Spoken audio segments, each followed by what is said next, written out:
जपानमधली एक प्रसिद्ध मासेमारी करणारी कंपनी असते. ते त्यांची जहाजं घेऊन खोल समुद्रात जायचे आणि भरपूर मासे पकडून आणून किनाऱ्यावर आणून विकायचे. पण काही दिवसांनी त्यांच्या अशा लक्षात येतं की ते मासे मृत अवस्थेत आणल्यामुळे त्याची चव बदलते आणि गिऱ्हाईकांना काही फार संतोष त्यातून मिळत नाही. ह्याच्यावर काय करायचं असा विचार केल्यानंतर ते असं ठरवतात की आपण मोठ्या पाण्याच्या टाक्या जहाजावर बांधूया आणि पकडलेले मासे हे त्या टाक्यांमध्ये जिवंत ठेवू आणि किनाऱ्यावर घेऊन येऊ.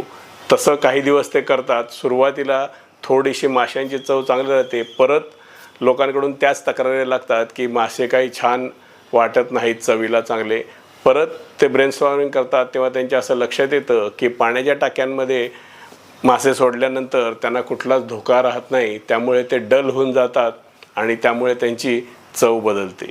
हे केल्यानंतर त्याच्यावर काय उपाय शोधावा असं ते विचार करतात. त्याच्यानंतर त्यांच्या लक्षात येतं की त्या पाण्याच्या टाक्यांमध्ये ते काही मोठे मासे सोडतात. त्यामुळे जे छोट्या मासे त्यात टाकल्या जातात त्यांना खायला ते मोठे मासे कायम जात असायचे. त्यामुळे त्या छोट्या मासळ्या पण कायम टँकभर फिरत असायच्या आणि त्यांच्यामधला ताजेतवानेपणा टिकून राहतो. मित्रांनो, लक्षात ठेवा, आयुष्यात जर कुठलेच धोके नसतील तर आपलंही आयुष्य अतिशय निरस आणि बेचव होऊन जाईल.